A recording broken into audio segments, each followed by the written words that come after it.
Sugod na ta! Second example. Find the Taylor series of the equation given. F of x is equal to sine x, where your a is equal to pi over 6 and the degree is equal to 4. So your n is equal to 4. And your function of z is equal to n plus 1, so that is 4 plus 1 is equal to 5. So let's solve. So solution. So your f of x is equal to the first term is the function of a. So substitute your x equal to a. So that is sine of pi over 6 plus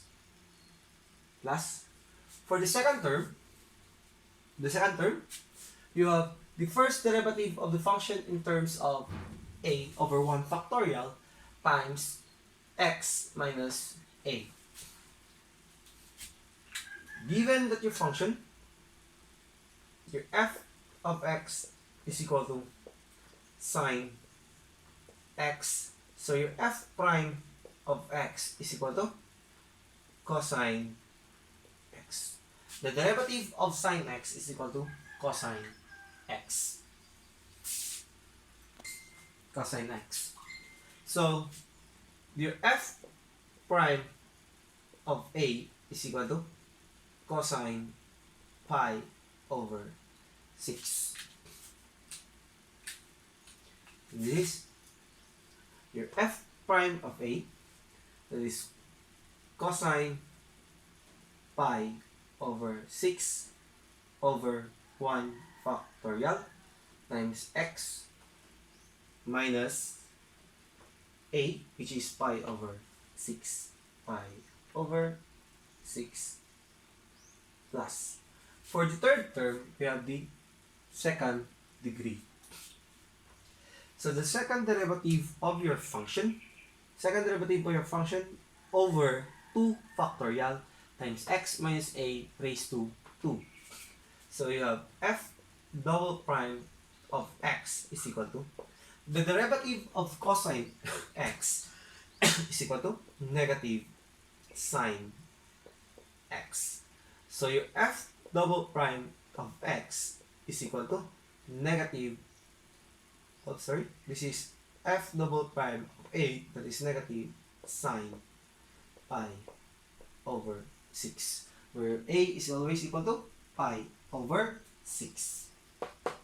So you have the second derivative of your function in terms of a over 2 factorial. So second derivative of your function, so that is negative sine pi over 6 over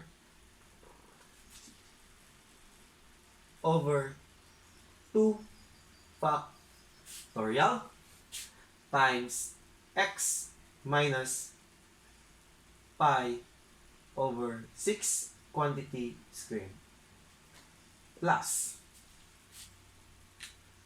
second term up to the fourth term. So we have the third term. So for your third term, that's the third derivative of your function. So the third derivative of your sine of your function, or the function, the third derivative of the function, the derivative of negative sine x is equal to, copy the sign, that's negative. The derivative of sine x is equal to cosine x. So this is cosine x.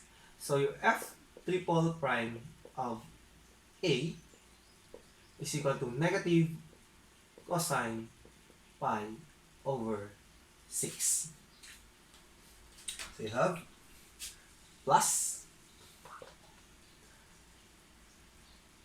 triple the third derivative, so that is plus negative cosine pi over 6 over 3 factorial times x minus a, so that is pi over 6 And we have the third degree, so that is raised to 3. For the next term, you have the fourth degree of the function. So you have the fourth derivative of the function over the 4 factorial times x minus a raised to 4. So find the fourth derivative. So you have f fourth of x is equal to, copy this side, negative times the derivative of cosine x is equal to negative sine x. Negative times negative, that is equal to positive. So your fourth derivative of the function is equal to positive sine x. So your f fourth prime of x, or of a, is equal to sine pi over 6. So that is equal to positive sine pi over 6 over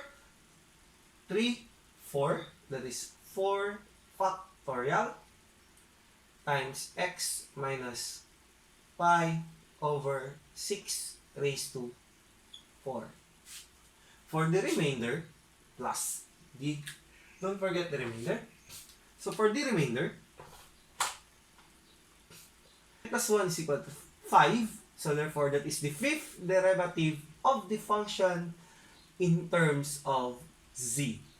So the fifth derivative of x is equal to the derivative of sine x is equal to negative cosine x. So your f of z, or the fifth derivative of the function in terms of z, is negative cosine z. So for your remainder, so that is equal to plus negative cosine of z over n plus 1, highest degree, so 4 plus 1, that is 5 factorial, times x minus a, so that is pi over 6 raised to n plus 1, so that is 4 plus 1 equal to 5. So simplify the equation. So let us simplify this term. So you have your f of x. You have your f of x is equal to, make sure that your calculator is in radian mode. Your sine pi over 6, that is equal to 1/2, plus cosine pi over 6 divided by 1 factorial, so that is 3/2 plus square root of 3 over 2 divided by 1 factorial, cosine pi over 6 divided by 1 factorial. So you have square root of 3 over 2 times x minus pi over 6 plus you have your negative sine pi over 6, negative sine pi over 6 divided by 2 factorial, so that is equal to negative 1/4. So negative 1/4 times x minus pi over 6 squared, plus you have plus negative cosine pi over 6 divided by 3 factorial, so that is negative cosine pi over 6 divided by 3 factorial. So you have negative square root of 3 over 12 times x minus pi over 6 raised to 3. Then you have plus sine pi over 6 divided by 4 factorial,